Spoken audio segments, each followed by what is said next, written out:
Hello folks, I'm Trev Makes It Easy, the channel where we make learning easy. In this series, Trev on Econ, I'll be taking you through topics you're likely to run into in any introductory course in economics at the college or university level. My goal is to make economics less scary, more approachable, and, if I can, mildly enjoyable. With that being said, let's make it easy. All right, folks, let's get started.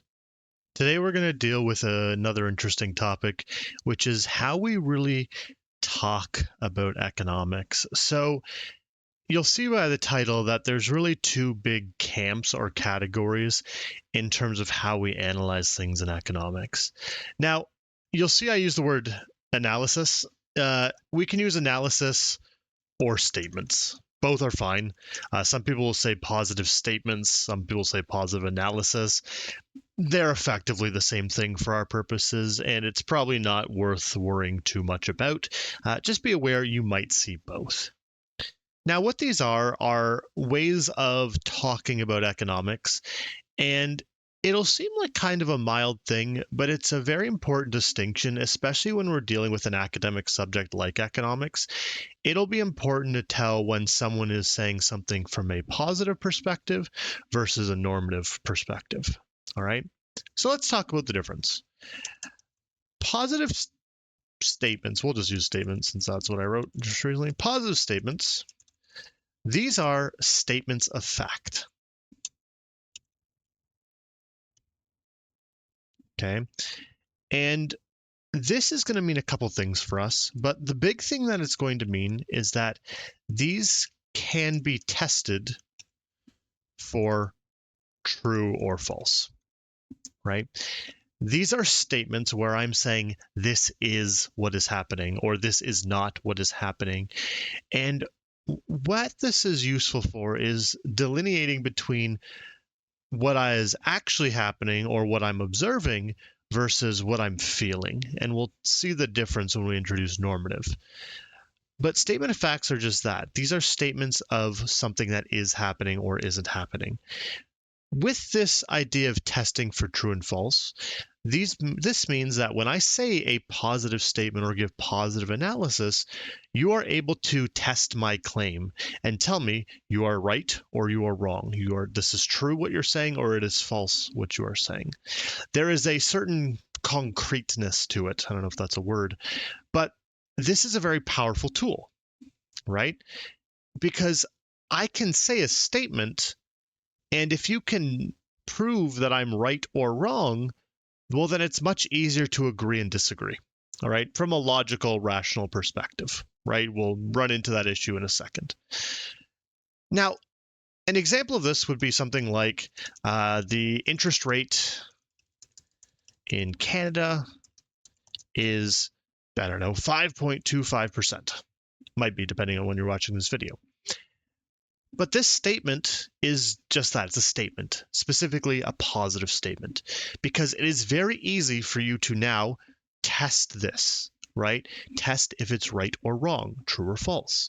How would you do that? Well, go to Google right now, type in Bank of Canada, click on it, and I'm sure on the home page, you will see something saying the policy rate or something of that nature.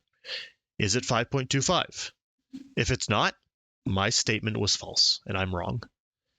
If it was true, my statement was correct and I'm right. It doesn't matter though. And something to note here, and this is probably a big warning sign. Let's throw this in red just to emphasize. It is still a positive fact if it is proven false. Okay. Some people get it conflicted that the word positive means it has to be true, and that if you're not true, you're not positive.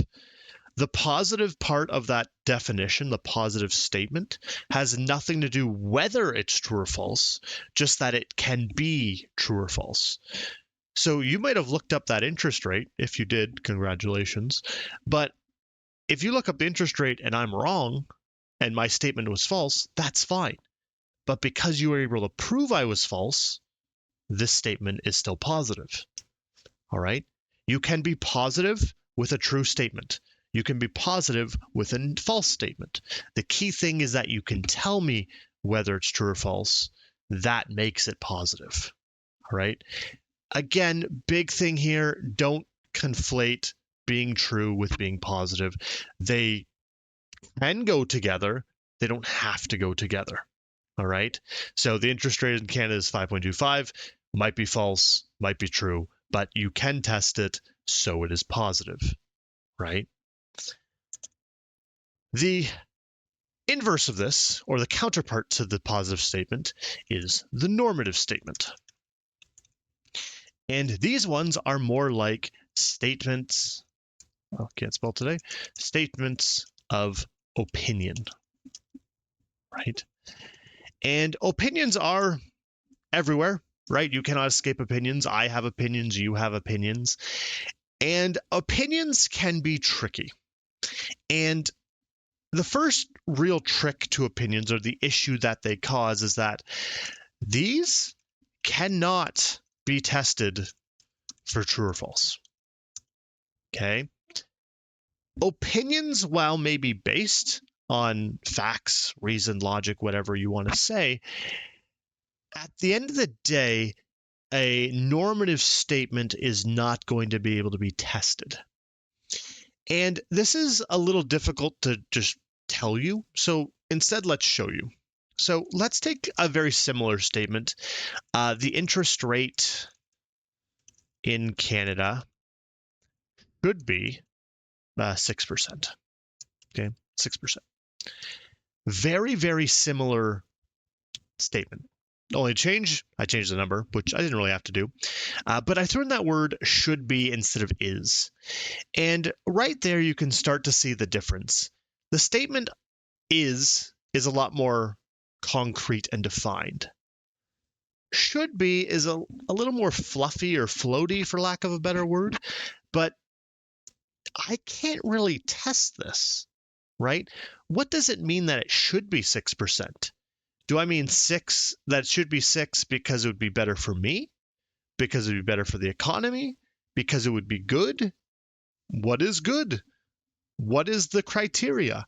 And that's what we end up running into a lot with opinions, is the criteria for true and false is just not realistic, right? I can't necessarily prove an opinion wrong.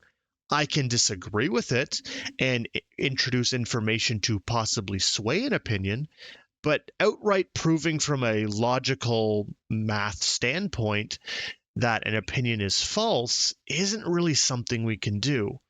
And again, it's because we get into a very subjective realm. Things like good and bad, right and wrong. While these might seem like true or false, they're a lot more ambiguous, right? We don't necessarily have a universal good or a universal bad. That's, again, more for the philosophers. But to my understanding, it's pretty nebulous. And that's okay, but this is what we have to be careful of, is that when someone says something in economics or even everyday life, we have to be careful and understand, are they coming from a place of fact in the strict definition of positive statement, or are they coming from a normative place where they are really just expressing an opinion? Both have validity to them, both have a place, but we just need to be careful. And even then, when we look inwards, we have to be careful. Am I having this idea, or what am I saying as fact that does have a universal true or false? Or am I stating this more as an opinion on what I think should or should not be? It can be tricky. Now, I like to, again, throw in test tips occasionally, and a very common test question I've seen is just, here are 4 statements, which one is positive or which one is normative. While some people find it easier to find the positive statement in the bunch, I personally think normative statements are easier to identify, and you're really looking for words like should not, ought, or I guess ought not. That's a weird phrase. Good/bad. You're looking for these opinionated words, or again, I'm calling them fluffy words, because these are the things that really exemplify an opinion. Now, at the end of the day, the real test is, can I prove this true or false? All right. Can I devise a test in a laboratory, for example, that will give me a definitive true or false? If I can, positive statement. If I can't, it's a normative statement. But again, reflecting on them as fact and opinion is a really nice way to identify them from maybe a more casual standpoint. You're not going to be out there in the streets being like, that's a positive statement. You're probably going to call things facts or opinion. So I tend to like that language more. But in your economics textbook and courses, you're more likely to run across positive and normative. But it's important to know the difference and see where people are coming from. Now, I will say in economics, we tend to do most of our work with positive statements. A lot of economic research is surrounded in the idea of let's find what is. Let us find truths, or what is happening or what is not happening. Again, equally valid. This is why we use hypotheses. This is why we follow a scientific method to some degree. This is why we structure things the way we do. Now, don't get me wrong. From positive analysis or statements that we do as economists, we will usually make some recommendations. Now, those recommendations are grounded in the positive analysis we've done, but it's very likely that they do start to enter into that normative realm. We really see this when we take economic research and data and throw it into the political sphere, because that's where a lot of economic policy takes place, is through government, appointed officials, elected officials, etc. And that means for us that we need to take that positive statement and transform it to this normative statement that these folks can act upon. It's actually one of the reasons why a lot of economic research can be twisted to fit political agendas or ideals, when maybe that's not really what it was trying to say or what it was trying to suggest. Now, we're definitely not at the stage where we're reading research papers and, conducting economic research of any real sort, but it's something to keep in the back of your head whenever you're hearing from a professional or someone with some sort of authority. Are they saying something from a positive basis or a normative basis? Again, something to think about and something you can apply to your everyday life. Next time you talk to someone and are having a disagreement, ask yourself, is their position one that can be proven true or false? If so, I can do that. Or if it can't be proven true or false, if it's truly an opinion, is it worth it? Right? Sometimes it's worth changing opinions, don't get me wrong. But sometimes that's just not a battle you need to pick. So this will help you do that. I hope that was helpful, and I'll see you next time. Well, folks, that wraps up another lesson for today. I hope it was helpful. If you found the video valuable, please make sure to like and subscribe. And if you have any questions about the content or requests for other topics or subjects you'd like me to cover, please leave a comment below. Until next time, keep learning and make it easy.